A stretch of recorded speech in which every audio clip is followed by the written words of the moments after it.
नमस्कार मित्रांनो, तोही माझा मितवा या मालिकेच्या येणाऱ्या काही भागामध्ये मित्रांनो एक आता जबरदस्त असा ट्विस्ट कोणता आपल्याला बघायला मिळणार आहे आणि त्या ट्विस्टमध्ये नक्की काय होणार आहे.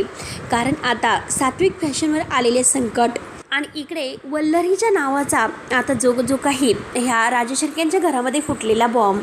कारण आता राकेश काही शांत बसायला तयार नसतो. तो जरी आता इकडे जेलमध्ये जरी असला परंतु त्याचे जे काही आता हे गुप्तहेर आहे तर ते त्याने पेरलेले असतात आणि त्यांच्याकडून मात्र तो सगळं काही काम करून घेत असतो.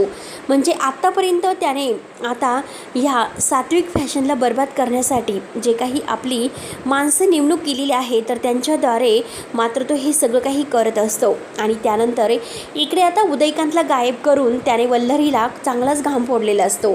कारण आता वल्लरी ही उदयकांतच्या घरी गेलेली आहे आणि तेथे उदयकांतच्या घरी तिला काही पुरावा मिळतो की नाही हे सर्व ती पाहत असते. परंतु तेथे गेल्यानंतर मात्र तिला काही पुरावा वगैरे मिळत नसतो. त्यानंतर मात्र आता इकडे म्हणजे अर्णवच्या कंपनीमध्ये आता बोर्ड ऑफ डिरेक्टरची डायरेक्ट मीटिंग बोलावलेली आहे. आणि ही मीटिंग आता आपली परवानगी न घेता बोलवलीच कशी. कारण अर्णव ईश्वरी हे दोघेही बाहेर फिरायला गेलेले आहेत आणि फिरायला गेलेले असताना मात्र आता अर्णवला अचानक फोन येतो. कारण अर्णवला ईश्वरीला प्रेमाचं प्रपोज करायचं असतं. पण त्याच वेळेस मात्र ईश्वरीला प्रेमाचं प्रपोज जेव्हा तो करायला सुरुवात करतो आणि त्याच वेळेस त्याला आता शिर्केंचा फोन आलेला आहे आणि शिर्केंनी कंपनीमधील झालेल्या सगळं काही घोटाळ्याबद्दल सर्व काही सांगितलेलं असतं. तेव्हा कंपनीत जो घोटाळा झालेला आहे म्हणजे बोर्ड ऑफ डिरेक्टरची मीटिंग घाईने बोलवण्यात आलेली आहे. तर अर्णव म्हणतो की हक्क कोणी दिले. कारण या घरामध्ये फक्त निर्णय घेण्याचा आता जो काही सात्विक फॅशनचा निर्णय आहे तर तो मला हक्क आहे. आणि हे सर्व झालंच कसं. त्यानंतर मात्र इकडे आता ही मिसेस देशमुख आहे तर तिची कंपनीमध्ये एंट्री झालेली असते. अर्णव ईश्वरीला म्हणतो की आपल्याला लवकरात लवकर जावं लागेल.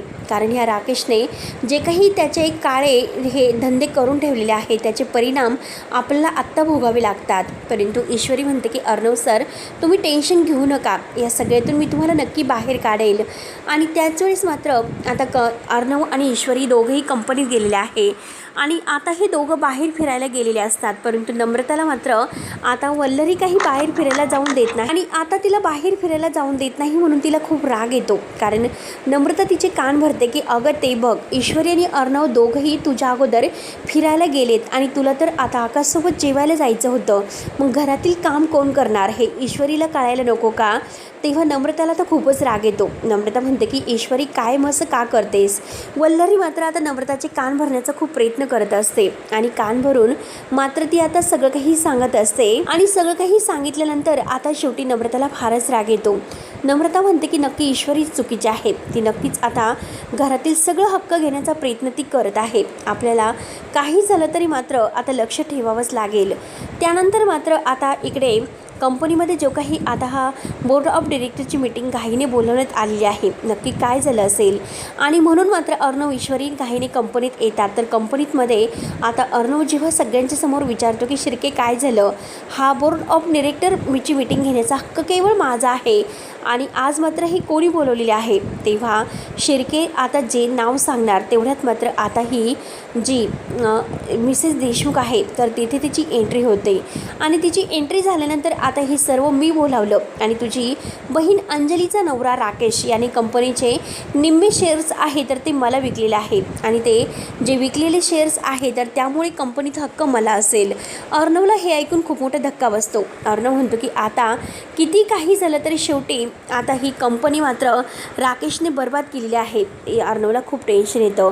ईश्वरी म्हणते की हे बघा काही टेन्शन घेऊ नकास, लवकरात लवकर मात्र आता आपण ही कंपनी आपली आहे आणि आपण तिला बाहेर काढायचं. त्यानंतर इकडे ही वल्लरी उदयकांतच्या घरी गेलेली असते आणि उदयकांतच्या घरी जाऊन मात्र ती सगळं काही शोधण्याचा प्रयत्न करत आहे. पण तेथे तिला काही सापडलेलं नसतं. त्याच अगोदर राकेशने त्याची माणसं पाठवून मात्र उदयकांतला गायब केलेलं असतं. कारण उदयकांत आपला खूप कामाचा माणूस आहे आणि वल्लरी मामीला जर हाताला घ्यायचं असेल आणि मला जर जेलमधून सुटायचं असेल तर उदयकांत आपल्या खूप फायद्याचा ठरू शकतो हे आता म्हणजे राकेशला लक्ष देते आणि राकेश लगेच उदयकांतला किडनॅप करतो आणि उदयकांतला किडनॅप केल्यानंतर त्याला बांधून ठेवतो. परंतु वल्लरीच्या हाती काही लागत नसतं.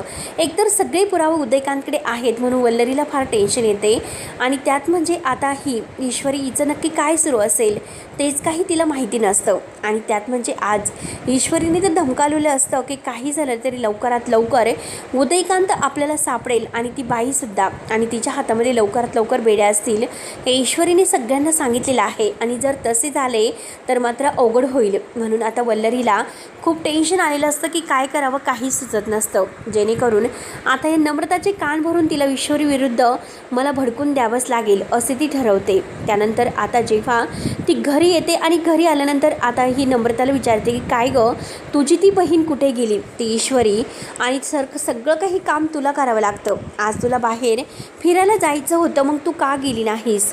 तेव्हा मात्र नम्रता म्हणते की ईश्वरी बाहेर गेली त्यामुळे घरातील सगळी जबाबदारी माझ्यावर पडली.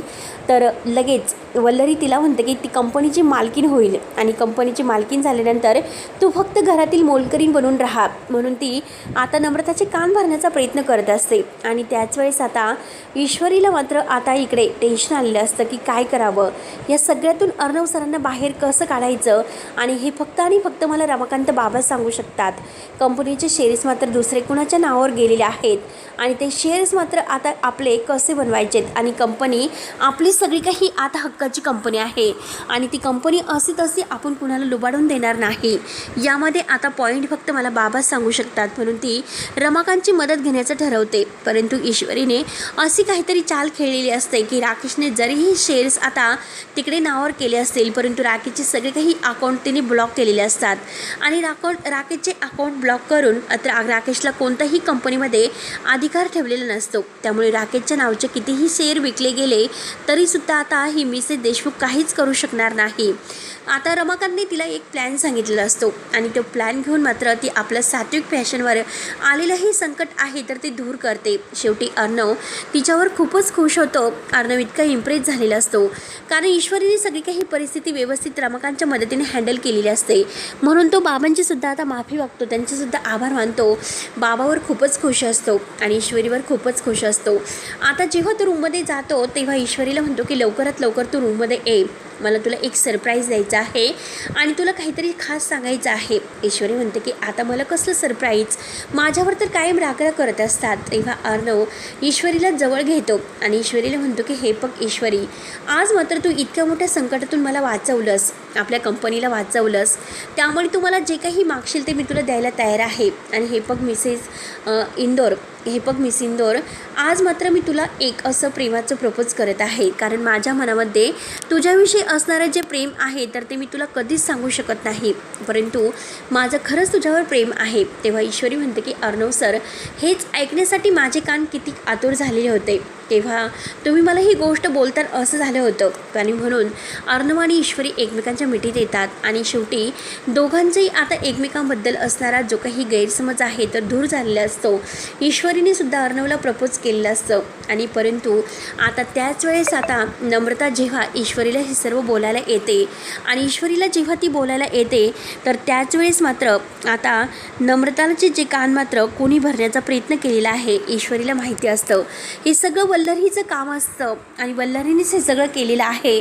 म्हणून वल्लरीच्या आता बरोबर ती मात्र झिंजा उपटायला येते आणि वल्लरीला घराची मोलकरीण मात्र आता ईश्वरीने बरोबर बनवलेलं असतं. कारण आता वल्लरीला नक्की काय करायचं, तिच्यासोबत कसं वागायचं हे ईश्वरीला माहिती असतं. आणि या सगळ्यामध्ये ईश्वरीना आता हे सुद्धा माहिती असतं की वल्लरीचने काहीतरी घरामध्ये कारस्थान केले असणार आहे आणि अर्णवच्या आईबाबांचा संसार उद्ध्वस्त केलेला आहे आणि लवकरात लवकर अर्णव सरांसमोर मी तो पुरावा देईल आणि आता नाही मी वल्लरी मामीला धडा शिकवला तर मी सुद्धा नावाची ईश्वरी नाही असे ती ठरवते. परंतु मनातून मात्र ईश्वरीने सगळं ओळखलेलं असतं, कसा धडा शिकवायचा, काय करायचं हे सगळं काही तिने ठरवलेलं असतं. तेव्हा आता नम्रता मात्र जेव्हा ईश्वरीशी भांडायला सुरुवात करते पण त्याच वेळेस आता ईश्वरी नम्रताला अगदी म्हणजे प्रेमाने समजावते आणि हे कसं काय हे सगळं काही तिच्याकडून काढून घेते आणि त्याच वेळेस आता ईश्वरीच्या लक्ष देतं की वल्लरी मामीने हे सर्व केलेलं आहे.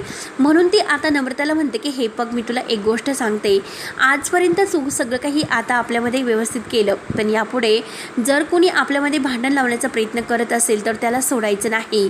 नम्रता म्हणते की हो ईश्वरी ताई, तू जे काही बोलते ते ठीक आहे, मी आज मात्र सगळं काही करेलच आणि ह्या आईंना मात्र नाही सोडणार, कारण आई आपल्यामध्ये भांडण लावण्याचा प्रयत्न करत आहे आणि त्या मात्र मला सगळं काही कान भरून तुझ्याबद्दल सांगत असतात. त्यामुळे किती काही झालं तरी आज मी त्यांचं ऐकणार नाही, परंतु ह्या सगळ्याचा जाब मात्र मी त्यांना विचारणार आहे. तेव्हा आता मग मित्रांनो, नम्रता मात्र आता ही वल्लरीला कसा जाब विचारते आणि इतक्या मोठ्या संकटातून रमाकांतच्या मदतीने ईश्वरीने आपली कंपनी वाचून अर्णवला कसं इम्प्रेस केलेलं असतं ते आपण बघूयात. तोपर्यंत धन्यवाद.